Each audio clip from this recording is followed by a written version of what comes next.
Hi guys, Pushparaj ఎవ తగ్గేదేలే ఇలా అన్నోళ్ళు ఇప్పుడు ఏమైంది? పుష్పరాజ్ తగ్గాల్సిందే.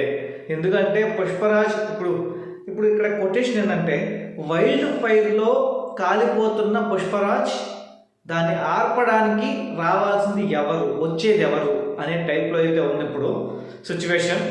మొత్తానికి ఏం జరిగిందంటే, ఆఫ్టర్ మన తెలంగాణ పోలీసులు ఎప్పుడైతే ప్రెస్ మీట్ పెట్టి అంతా రిలీజ్ చేశారో, మొత్తం పిన్ టు పిన్ అక్కడ ఏం జరిగింది ఏంది మొత్తం రిలీజ్ చేశారో. So each and everything point to point. So మన అల్లు అర్జున్ దెబ్బకి ఇరుక్కుపోయాడు, ఎక్కడికో వెళ్ళిపోవాల్సి వచ్చింది అనమాట. అంటే వాళ్ళ ఇంటి మీద రాళ్ళ దాడి ఇలా, అంతేగాని వేరే విధంగా కాదు. ఇప్పుడు ఇక్కడ మనం మాట్లాడుకోవాల్సింది కొన్ని పాయింట్లు ఉన్నాయి, అవి మాట్లాడుకుందాం. ముందుగా అయితే అసలు పుష్పరాజ్ ఎందుకు వెళ్ళిపోవాల్సి వచ్చింది, ఎందుకు అంటే వేరే దగ్గరికి వెళ్ళిపోవాల్సి వచ్చింది అంటే, ఇంటి మీద రాళ్ళదాడి చేస్తున్నారు. రాళ్ళదాడి ఎందుకు చేశారు? మన అల్లు అర్జున్ అబద్ధం చెప్పాడు కాబట్టి. అబద్ధం ఎందుకు చెప్పాల్సి వచ్చింది? సో మళ్ళీ ఏమైనా జరగద్దేమని. సో అదేదో ఇప్పుడు నువ్వు అంతా టెంపుల్ దేవాలయం అక్కడ ఏమైనా జరిగితే నేను చూసుకుంటా అది ఇది అని చెప్పినోడికి, సినిమా రిలీజ్ అయ్యి ఇన్సిడెంట్ జరిగి ఇంచుమించు 1 వీక్ నుంచి 10 రోజులు అయిందా లేదా? సో ఈ 10 రోజుల్లో అప్డేట్ ఏంటి? నువ్వు స్టార్టింగ్లో వచ్చావు, నేను ఇంత ఇస్తానన్నావు, అయిపోయింది, అదైతే అందలేదు. ఏదో సుకుమారు తన వైఫ్ తరపున ఎంతో ఇచ్చాడు, అంతా బాగుంది. అసలు శ్రీతేజ్ ఇన్ఫర్మేషన్ ఏంటి ఇన్ఫర్మేషన్ ఏమీ లేదు. అడిగితే 48 అవర్స్ వెయిట్ అంతే, అంతకు మించి ఏమీ లేదు. వాళ్ళ పాపకి అసలు వాళ్ళ అమ్మ చనిపోయిందని కూడా తెలియదు. ఇంత ఘోరమైన పరిస్థితి ప్రస్తుతానికి అంటే వాళ్ళది. కానీ వీళ్ళు అదంతా పట్టించుకోకుండా అక్కడ మన అసెంబ్లీలో రేవంత్ రెడ్డి చెప్పిన ఒక మాట ఏంటి, ఇంకా తెలంగాణలో బెనిఫిట్ షోలు ఉండవు అని చెప్పిన దానికి అసలు ఎంత పెద్ద ఇష్యూ చేశారంటే, మొత్తానికి అందరూ కలిసి రావడం. ఏదో రీసెంట్గా ఒక అప్డేట్ అయితే 50 లక్షలు శ్రీతేజ్కి 50 లక్షలు ఇచ్చారంట. అసలు శ్రీతేజ్ హెల్త్ అప్డేట్ ఏంటి చెప్పండి రా నాయన అంటే అది చెప్పట్లేదు. సరే, అదైతే ఏముంది, మన అల్లు అర్జున్ చేసిన మిస్టేక్ ఏంటి ఇప్పుడు మాట్లాడతాం. అల్లు అర్జున్ చేశాడా, లేకపోతే అల్లు అర్జున్ పక్కన ఉన్న మేనేజర్ ఎవరైతే ఉన్నారో సంతోషాన్ని పోగొట్టాడు అల్లు అర్జున్కి అని అయితే మనం చెప్పుకోవచ్చు. అసలు చెప్పాలంటే సంతోష్ చెప్పుంటాడా అల్లు అర్జున్కి అనేది ఒక డౌట్ వస్తుంది. సో చెప్పాడు తర్వాత సంగతి. పోలీసులు ఇంకొక ఇన్ఫర్మేషన్ క్లియర్గా ఇచ్చింది ఏంటంటే, టీసీపీ లోపలికి వెళ్ళి అల్లు అర్జున్ని కలిసి ఇన్ఫర్మేషన్ ఇచ్చాడు అని అయితే క్లారిటీ వచ్చింది. అలాంటప్పుడు మరుసటి రోజు ఉదయం ఒక వీడియోని రిలీజ్ చేయడం ఎందుకు? నాకు ఉదయాన్నే తెలిసింది అని. 25 లక్షల విరాళం ఇచ్చేస్తానంటే ఆడికి సరిపోద్దని లేకపోతే తెగిపోద్దని. సో ఇక్కడ అల్లు అర్జున్ తప్పు చేశాడని నాకైతే అనిపించింది. సో దాని తర్వాత మన రేవంత్ రెడ్డి ఒక అసెంబ్లీలో తన వాక్చాతుర్యంతో అసలు బెనిఫిట్ షో ఎందుకు అల్లు అర్జున్ ఇది చేశాడు అది చేశాడు అని చెప్పినాడు. ఓకే ఫైన్, దాన్ని పెద్ద సీరియస్గా తీసుకోకుండా సరేలే అసెంబ్లీలో ఎన్నో మాట్లాడతారు, అవి చేస్తారా చేయరా అని చెప్పి వదిలేసి ఉంటే అసలు ఇంత దూరం వచ్చేది కాదు. ఫస్ట్ అంటే తెలంగాణ పోలీసులు రియాక్ట్ అయ్యేవాళ్ళు కాదు. ఎందుకంటే అతన్ని అరెస్ట్ చేయడానికి కారణం కూడా ఇదే. ఇక్కడికి వచ్చి ప్రెస్ మీట్లో పోలీసులు తన పని సక్రమంగా చేయలేదు అని ఇండైరెక్ట్గా, అంటే దాని కరెక్ట్ మీనింగ్ ఏంటంటే, పోలీసులు నా దగ్గరికి రాలేదు అని చెప్పడం అసలు ఘోరం. ఎందుకంటే అంతలా ఉన్న విజువల్స్లో పోలీస్ అంటే మన డీసీపీ అతన్ని తీసుకొస్తున్నాడు లాస్ట్ ఎండ్ టైంలో. అంటే అతనికి ఇన్ఫర్మేషన్ ముందే పాస్ చేశారు మన పోలీసులు. ఇన్ఫర్మేషన్ పంపిస్తూ ఉన్నారు. తెలిసిందే కదా, పెద్దోళ్ళు అంటే ఇప్పుడు అల్లు అర్జున్, చిరంజీవి అంటే వాళ్ళ చుట్టూరు ఒక 20-30 మంది పెట్టుకోమంటారు. మేనేజర్ని, అసిస్టెంట్ మేనేజర్ని, అసోసియేట్ మేనేజర్ని, వీళ్ళందరూ దాటుకుని అల్లు అర్జున్ పోయే లోపల అయిపోద్ది సినిమా. సో ఇప్పుడు జరిగిందే అది అవుతుందన్నమాట. ఇది జరిగింది. సో ఇక్కడ ఖచ్చితంగా అల్లు అర్జున్ మిస్టేక్ అయితే ఉంది.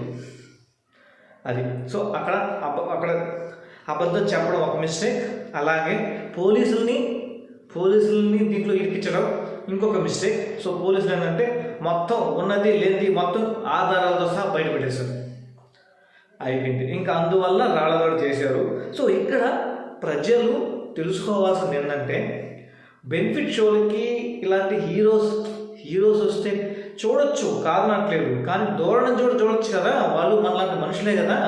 సో అభిమానం అనేది దూరం నుంచి కూడా చేసుకోవచ్చు, దగ్గరికి వెళ్ళి షేక్ హ్యాండ్ ఇచ్చి ఫోటో తీసుకుంటేనే కాదు. సో ఇది తెలుసుకోవాలి. మీరు ఇది చేయడం వల్ల అక్కడ కొట్లాడుతుంది, ఆడ ఉద్రిక్తత ఫోర్స్ఫుల్గా జరిగి ఈ తొక్కుడు ఏదైతే జరగద్దో, సో దీని వలన అనవసరంగా ఒక ప్రాణం అయితే బలైపోయింది. సో ఇప్పుడు శ్రీతేజ్ పరిస్థితి మరీ ఘోరంగా ఉంది. కొన్ని వీడియోస్లో మనం చూసి కొంత ఇన్ఫర్మేషన్ అయితే అసలు శ్రీతేజ్ ఇంకా కోమాలోనే ఉన్నాడు, కోమాలో నుంచి బయటికి రాకముందే వీళ్ళు 50 లక్షల డొనేషను, 60 లక్షల డొనేషను, ఇందాక రీసెంట్ 50 lakhs డొనేషన్ అంట. అదేమంటే కోమటి రెడ్డి అంట, తెలుగు చిత్ర పరిశ్రమ మంత్రి ఎవరు ఆయన వచ్చి రిలీజ్ చేశాడు ఇలాంటి పుకార్లు నమ్మొద్దు అది ఇది అని. పుకార్లేంటి, మీకు అక్కడ అప్డేట్ ఉంటే అప్డేట్ ఇవ్వచ్చు కదా. సోషల్ మీడియాలో నువ్వు ఎంత చెప్పినా అబద్ధం నిజమైపోదు, నిజం అబద్ధం అయిపోదు. అది ఏదైనా అప్డేట్ ఉంటే చెప్పాలి. ఇక్కడ అల్లు అర్జున్ చేసిన మిస్టేక్ ఇంకొకటి ఉంది. ఏంటంటే అయిపోయిన తర్వాత, ఆ ఇష్యూ జరిగిన తర్వాత వెళ్ళిపోయాడు. అది చేతులు ఒప్పుకుంటే వెళ్ళాడు. అంటే ఇక్కడ ఏం చెప్పాలో కూడా తెలియట్లా ఫస్ట్. ఎందుకంటే తనకి ఇది కావాలి, అంటే పాపులారిటీ. ఆ పాపులారిటీని పెంచుకుంటా వెళ్ళినాడు, అది ఓకే. వెళ్ళిన తర్వాత కనీసం హాస్పిటల్కి వెళ్ళి కనుక్కున్నాడా అల్లు అర్జున్? సరే, బన్నీ వాసు చేత పంపించినాడు, ఇన్ఫర్మేషన్ కనుక్కుంటున్నాడు అన్నాడు. Where is the information? ఒక ప్రెస్ మీట్ రిలీజ్ చేయొచ్చు కదా. నువ్వు వచ్చి ఆడ రేవంత్ రెడ్డి అసెంబ్లీలో ఏదైతే చెప్పాడు దానికి వెంటనే రివెంజ్గా ఇక్కడ ప్రెస్ మీట్ పెట్టి చెప్పావు. అదే అక్కడ ఇన్ఫర్మేషన్ కనుక్కున్న తర్వాత వెంటనే నువ్వు అక్కడ ఏదో ఒక ప్రెస్ నోట్ ఏదో రిలీజ్ చేస్తున్నట్టే ఓకే పలానా ఇన్ఫర్మేషన్ తెలుసుకున్నాడు అని చెప్పి అనుకుంటారు కదా. Where is that? అది ఎక్కడ లేదు, ఎక్కడ కనిపించట్లా. ఇక్కడ ఏమైనా కానీ ఇక్కడ ఏది జరిగినా జనాభాకి తెలియాలి, తెలిసిపోతుంది కూడా. ఆ రోజు నువ్వు వచ్చింది గుట్టు రొట్టు చేయకుండా పోయింటే సరిపోయిండేది, కానీ అది మొత్తం లీక్ అయిపోయింది. మొత్తం వీడియోలు అసలు మామూలు ట్రెండింగ్లో లేదు వీడియో, అట్లా ఉందన్నమాట.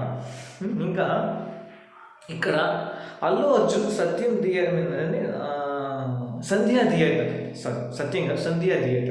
సంధ్యా థియేటర్ అంత అమితమైన ప్రేమైనప్పుడు అక్కడే ఒక సపరేట్గా రూమ్ ఏదైనా గడుచుకోవచ్చు కదా.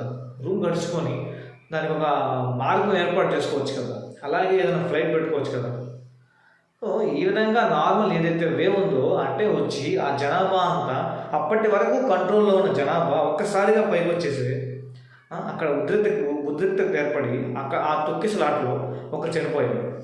సో అది ఇంకా మనం చూస్తే అస్సలు వేరే ఇష్యూస్ అన్నింటి పక్కన పారేసి ఈ ఇష్యూస్ మీదనే ఎందుకు కాన్సన్ట్రేట్ చేశాడు మన రేవంత్ రెడ్డి? పగబట్టాడా లేకపోతే కక్ష సాధించాడా? ఎవరి మీద కక్ష? మెగా ఫ్యామిలీ మీదనా, అల్లు ఫ్యామిలీ మీదనా?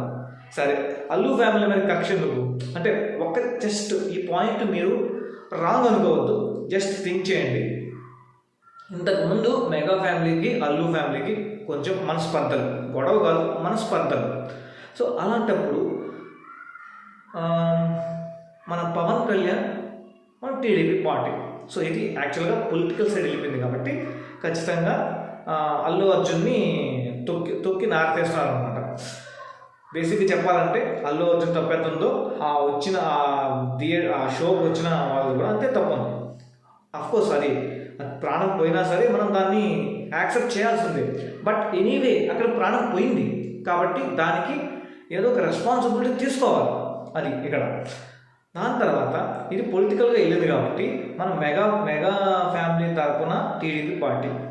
సో ఇక్కడ రేవంత్ రెడ్డి మన చంద్రబాబు నాయుడుకి బాగా కావాల్సినాడు. మేబీ ఇన్ఫర్మేషన్ ఇలా పోయిందేమో, అక్కడ అక్కడ రైస్ అయిందేమో, ఇలా ఎందుకు థింక్ చేయట్లేదు? సో నేనైతే అలా అనుకుంటున్నాను. సో ఇది పొలిటికల్గా వెళ్ళి పొలిటికల్గానే ప్రెషర్ ఉంది అని అయితే అనుకుంటున్నా. బట్ దీని తర్వాత మన రీసెంట్ ఇన్ఫర్మేషన్ కూడా వచ్చి మన అల్లు అర్జున్ మామ ఎవరైతే ఉన్నారో వాళ్ళు కాంగ్రెస్ పెద్దవాళ్ళతో మంత్రాలు చేయడం, సో దీనికి సొల్యూషన్ అయితే తొందరగానే వస్తుంది. అలాగే మన రేవంత్ రెడ్డి ఒక మాట మీద ఆడ అసెంబ్లీలో ఏమైతే మాట చెప్పాడో ఆ మాట మీద నిలబడి బెనిఫిట్ షోల్ని ఆపుతాడా లేదా ఇప్పుడు చూడాలి. దీనికి ఖచ్చితంగా నేను అనుకోవడం బెనిఫిట్ షోల్ని అయితే ఆపడ్డు అనేది నేను అనుకుంటున్నాను. ఎందుకంటే ఎనీవే అల్లు అర్జున్ వాళ్ళ మేనమామ చిరంజీవి వాళ్ళ ఫ్యామిలీతో ఖచ్చితంగా పోతే ఆడ పనిగా అన్నట్టు ఏముండదు. ఎందుకంటే మన చిరంజీవి కూడా ఆల్రెడీ కొన్ని ఇలాంటి ఇష్యూస్లో ఎదుర్కొన్నాడు. కానీ ఇష్యూ అని బయట రాకుండా వెనకాలనే నాగబాబు మంచి మనసుతో వాళ్ళకి కావాల్సిన సౌకర్యాలు దగ్గరుండి చూసుకొని ఆ ఇష్యూస్ని అట్లా రిజల్వ్ చేశాడు. అంటే మిస్టేక్స్ జరగకుండా ఉండవు, కానీ దాన్ని రెస్పాన్సిబిలిటీగా తీసుకోవాలి. ఇక్కడ ఎక్కడ రెస్పాన్సిబిలిటీగా తీసుకున్నట్టు మనకు కనిపించలేదు. అంతా ఏంటంటే ఊహాగానాల్లో ఉన్నాయన్నమాట. మన అల్లు అర్జున్ చెప్పినట్టు బన్నీవాసును పంపించినట్టు ఇన్ఫర్మేషన్ లేదు. అక్కడ సుకుమార్తో ఏదో మాట్లాడాడంట, అంటే 10 రోజుల నుంచి మాట్లాడుతూనే ఉన్నాడు. అంటే ఇక్కడ నువ్వు అల్లు అర్జున్ వ్యక్తిపరంగా మామూలుగా హార్డ్ వర్కర్, అది ఎవరు చెప్పినా ఎవరు చేసినా మనమైతే నమ్మాల్సిందే.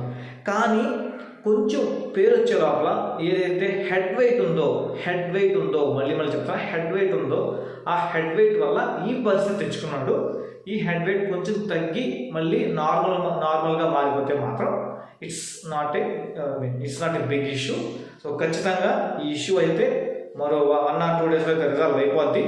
నేను అనుకోవడం అయితే బెనిఫిట్ షోలకు కూడా ఖచ్చితంగా ఫ్యూచర్ బెనిఫిట్ షోలకి అప్పుడు ఇవ్వాల్సిందే రేవంత్ రెడ్డి. ఎందుకంటే అక్కడ మన రామ్ చరణ్ మూవీ రిలీజ్ అవ్వబోతుంది, గేమ్ చేంజర్. సో ఖచ్చితంగా ఎనీవే అది అసెంబ్లీ సాక్షిగా కాదు, పార్లమెంటు సాక్షిగా చెప్పినా సరే ఆ బెనిఫిట్ షోని ఆపడు. చూద్దాం. ఖచ్చితంగా ఆపితే మాత్రం రేవంత్ రెడ్డి సూపర్ అని చెప్పాలి, సూపర్ అంతే. అంటే ఇచ్చిన మాట తప్పడు అనే ఒక నమ్మకంతో అయితే ఉంటుంది అన్నమాట. అప్పుడు ఇప్పుడు కాదు అది. సో ఇక్కడ మనం ఇంకొకటి మాట్లాడుకోవాల్సిన ఈ విషయాలన్నీ అంటే ఈ పిన్ టు పిన్ చెప్పాల్సి వచ్చింది. ఎందుకంటే నేను ఒక ఆడియో క్లిప్ ఒకటి ఉన్నా, మన అనిల్ కుమార్ యాదవ్ దేశ్ముఖ్కి ఒక fan, Allu Arjun fan call చేసి చెప్పిన పాయింట్స్ని బట్టి నేను చెప్పాను అనమాట. కొంచెం పాయింట్లు ఎక్స్ట్రా యాడ్ చేశాను. ఇక్కడ అదే చెప్పేది, తప్పు ఇద్దరు సైడు ఉంది, సో ఫైన్. సో నేను దాన్ని ఒకరి సైడే ఉంది అని చెప్పేసి చెప్పను. సో అది విషయం. ఇక్కడ మన అనిల్ కుమార్ యాదవ్ దేశ్ముఖ్ అన్నకి ఒక్క చిన్న రిక్వెస్ట్. సో అన్న, మీరు ఎప్పుడన్నా వీడియోలు మీరు తీసుకునే పాయింట్ చాలా బాగుంటుంది, చాలా అంటే చాలా బాగుంటుంది, ఫైట్ చేయడానికి కూడా ఎక్స్ట్రా అని చెప్పాలి. కానీ ఇక్కడ మనం వాడే పదజాలం కొంచెం జాగ్రత్తగా వాడాలి. యూట్యూబ్ మరి ముఖ్యంగా మీరు అన్నట్టుగా ఇన్ని కాల్స్ మీకు అపోజిట్గా రావడానికి కారణం మనం వాడే పదజాలం. అది కొంచెం కంట్రోల్లో పెట్టుకొని మీరు జాగ్రత్తగా వీడియోలు చేస్తే మాత్రం మీరు ఎక్కడికో వెళ్ళిపోతారు, మీకు మీ వీడియోస్ ఇంకా ట్రెండింగ్లోకి వెళ్ళిపోతాయి. సో అది నేను చెప్పదలుచుకున్న మీ రిక్వెస్ట్. అలాగే ఈ ఇష్యూకి ఇంకొక రీజన్ ఏంటంటే, మన అల్లు అర్జున్ జైలుకి వెళ్ళి రాగానే ప్రతి ఒక్కరు వెళ్ళి పరామర్శించారు, కానీ అక్కడ హాస్పిటల్లో ఉన్న అతను మాత్రం ఎవ్వరూ వెళ్ళి పరామర్శించలేదు.